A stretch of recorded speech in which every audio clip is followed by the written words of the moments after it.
Just at that moment, something was happening that none of us knew about. 6 men had arrived unnoticed on the roof of my apartment block. They had put on bulky white hazmat suits before stepping outside.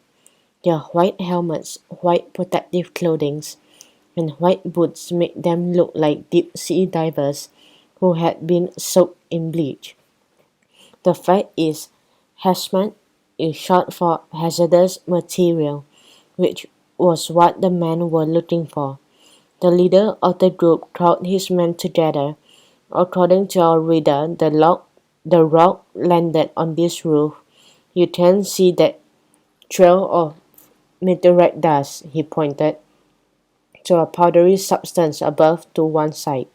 That must be removed before any civilian is exposed to it. But I fear we may be too late to stop the greater threat. He pointed to a chunk of rock that lay on the rooftop. A strange green slime still oozed from its center. "Do you think they have spread, sir?"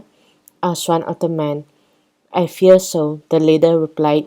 "Normally the meteorite would have broken into pieces on impact, and that would have been the end of it. Any organisms within the rock would have perished once they came into contact with the Earth's atmosphere." He nudged the broken rock with the toe of his boot, but unfortunately for us, the meteorite landed on the night of the fierce electrical storm, and it would have been the lightning that did it. The lightning would have triggered the magnetic organism. "You mean magnoids?" the same man asked, his eyes scanning the concrete roof warily. "But where are they now?" "We can't be sure because magnoids are very tricky things," the leader stated, his voice edged with fear. "They would have gone in search of a victim. That's about all we can be sure of. They would need to shelter in a human body in order to survive."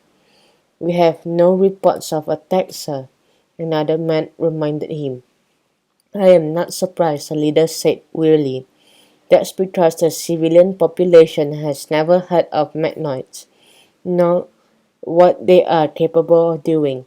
He stared out across the neighboring rooftop. "They could be anywhere by now, and to make matters worse, our hands are tied. We can't raise the alarm because the whole city would be in a state of panic."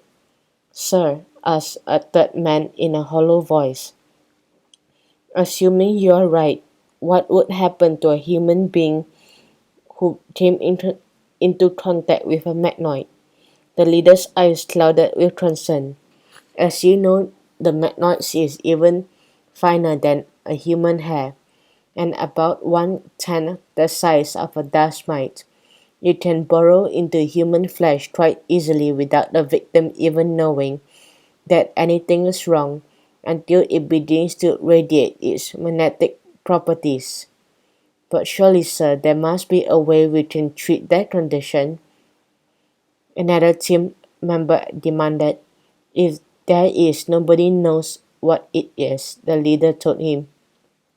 "Maybe a huge electric shock would cancel the effect of the lightning and kill the magnoid, but it would have to be very powerful." "But wouldn't that kill the human as well as the magnoid?" asked another voice. "Very possibly," the leader agreed. "The magnoid is the most dangerous of all outer space organisms. If a magnoid has entered the body of a human, it would be better for that human if he or she had never been born."